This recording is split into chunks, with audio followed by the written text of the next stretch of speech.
Was the Blackhawk midair collision at Washington, D.C. caused because of DEI? Well, let's find out the most recent updates and talk about this and other big questions that you've had on this episode of Taking Off.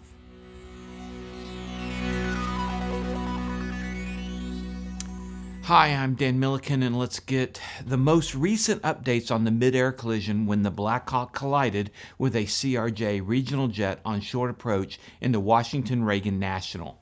And I'll be bringing on former Blackhawk pilot Joe Casey to talk about the missions having a fourth crew person and why. And then I'm going to address the most common questions and most common comments I've been seeing.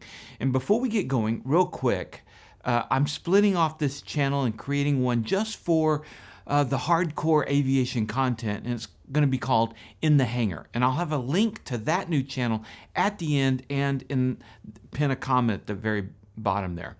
Let's get started. First, let's roll through the latest updates. The NTSB is reporting the ATC tower screens were in fact showing the Blackhawk at 300 feet moments before the collision.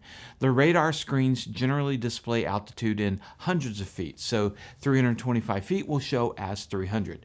The collision occurred at 325 feet plus or minus 25 feet. All 67 bodies have now been recovered. It's now being reported that the Blackhawk struck the right wing of the CRJ and then the fuselage behind the wing through to the left stabilizer.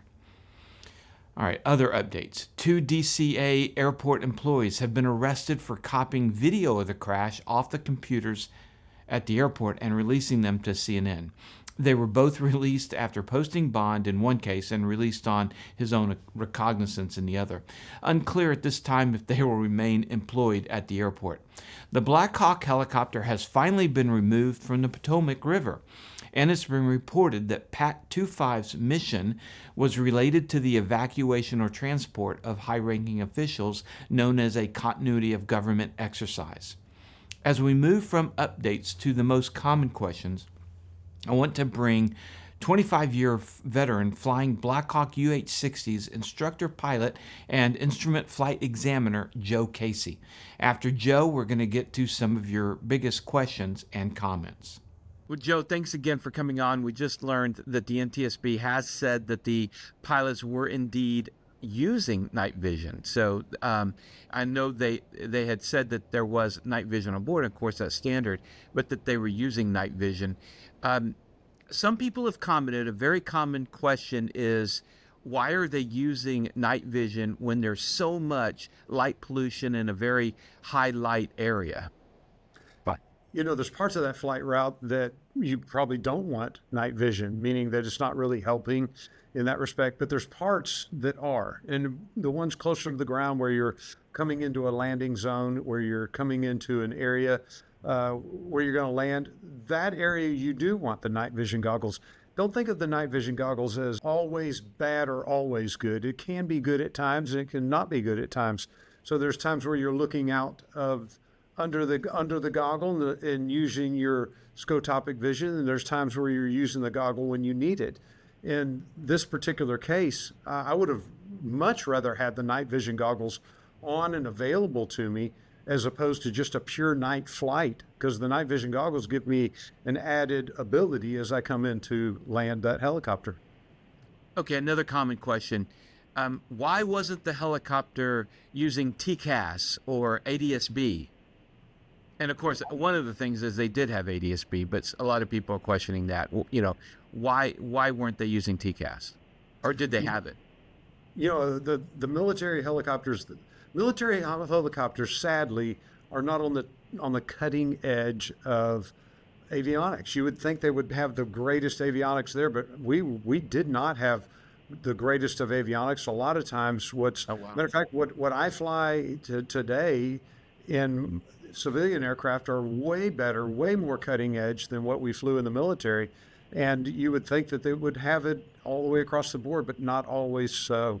And so historically, updating aircraft is very expensive, takes a long time, and there's a high chance that they just didn't have it on board. I don't know exactly what they had bolted onto this airplane, but don't think that just because it's military, they're cutting edge. They can be, but it's in this case the Blackhawks I flew were never cutting edge helicopters as far as the avionics. They were the aircraft was wonderful where you have power and capability and strength, but the avionics bolted on, not always so. Yeah. All right. Common question. How in the world did the helicopter not see the CRJ? There's a lot of ways that they could have not seen it. Being distracted at something else, some other aircraft or some other area would certainly be possible. There is ways that you can have the angles in an aircraft. Like if you look at a Blackhawk and you're in the right seat of this aircraft, I've often, my heart's gone out to the person, whoever was flying in the right seat of the aircraft, because when you look cross cockpit, there's two structural members that are in the Blackhawk windshield that could stop or limit the view. And the other one is when you use the night vision goggles, the night vision goggles have what we call a bloom, meaning that you get a bright light and it blooms the scene and you see the light much more so than you see the rest of whatever it happens to be, the structure. So here, this aircraft probably had all of its lights on and just simply looked like a light scene that you would see, the same as what's behind. Again, there's confusion with what's actually aircraft and what's the ground lights that you see behind it. I can totally see a scene where the person in the right seat was blocked from view by the structural members of the windshield area, and the person in the left seat was looking down to the right to adjust radios or looking maybe at the airport. In other words, the airport had it taking off aircraft and may have been some stuff over there. That leads to something you've mentioned to me before, was the absence of a fourth crew person and how that could have impacted this tragedy. Yeah.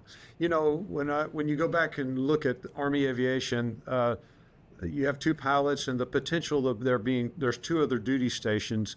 The crew chiefs normally operate there. And let me just go ahead and say, the crew chief, in my opinion, is the unheralded hero in the Army, meaning it's one of the many people that don't get the credit that they deserve. If you look at a Blackhawk unit, you have crew chiefs that maintain the aircraft and they fly. So they have to maintain their night vision goggle currency. They have to maintain their aircraft currency. And they're a very, very important person in the helicopter because the helicopter is very wide. You sit very far apart, in a Blackhawk. And so the pilot in the left seat's not going to have visibility of what's going on the right side of the helicopter. Therefore, there's a crew chief there and there's a pilot and a crew chief to assist in viewing. And on the left side, same thing. So the visibility is not great out of a Blackhawk in terms of, because you're sitting far apart with a lot of aircraft structure around you. But the crew chief has to do two duties. They have to work on the aircraft and they have to fly.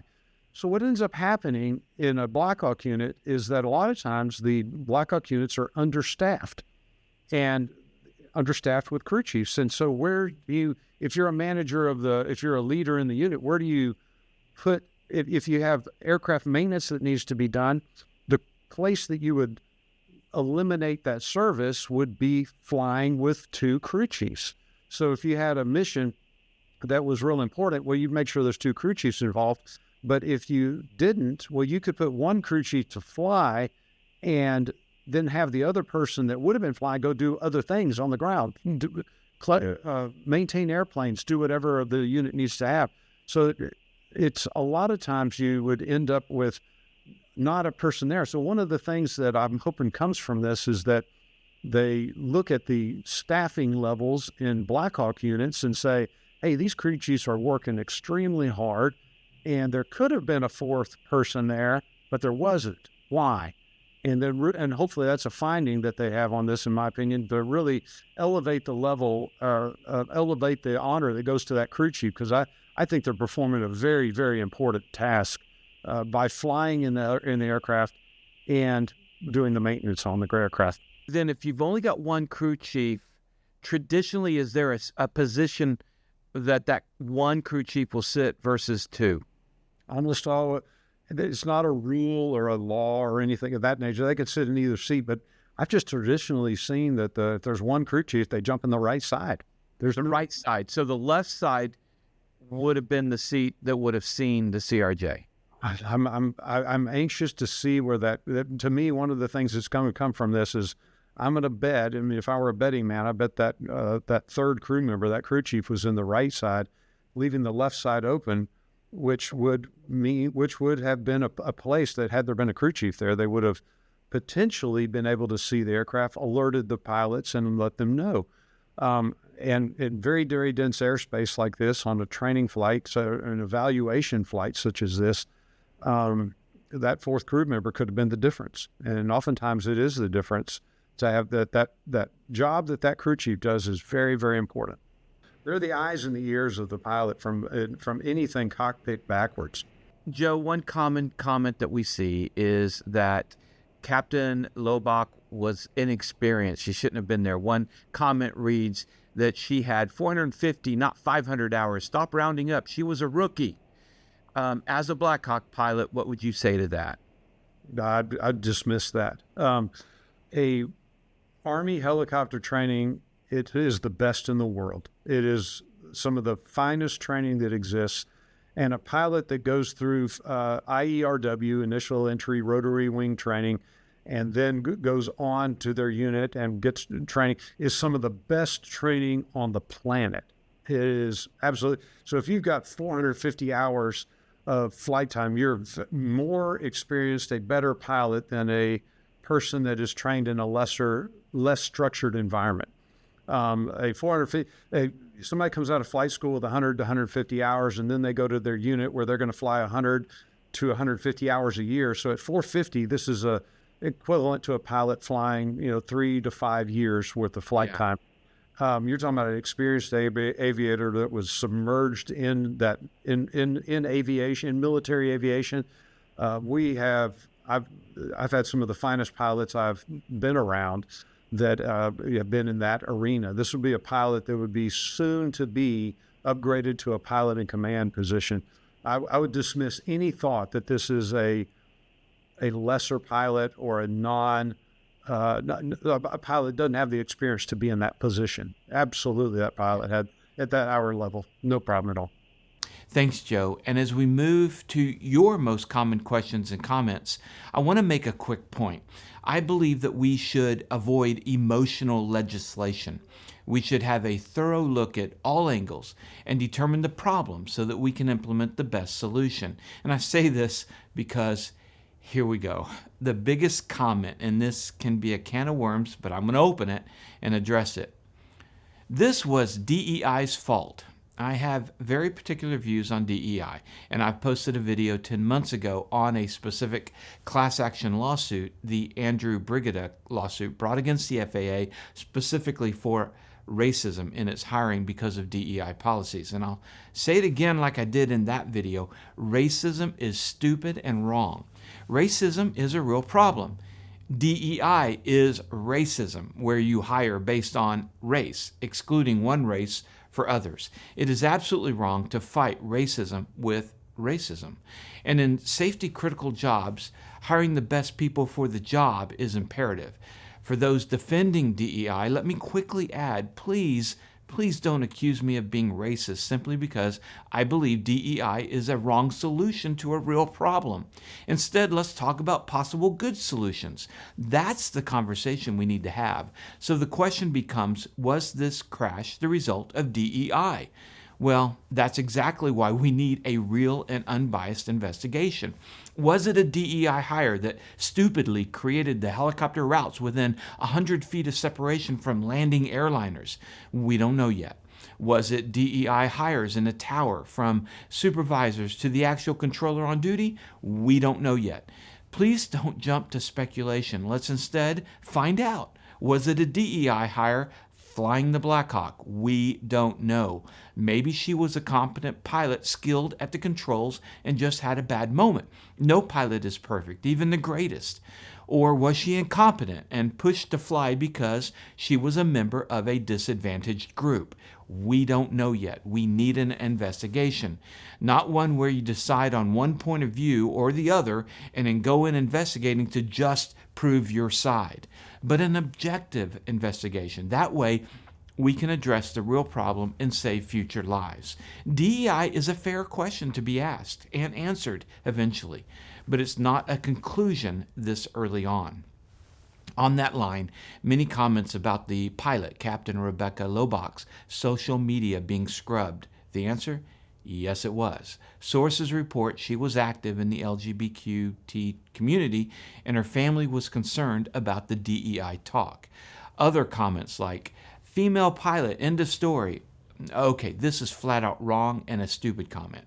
I know a lot of great female pilots and a lot of poor male ones. And on my last report, many of you commented I said Reagan International when it's Reagan National. You're correct. My bad. It's Reagan National. Another common comment.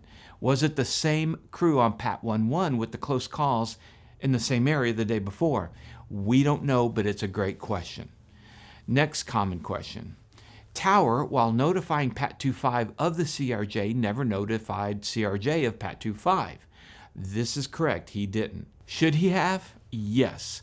Would it have led to a different outcome? I don't know.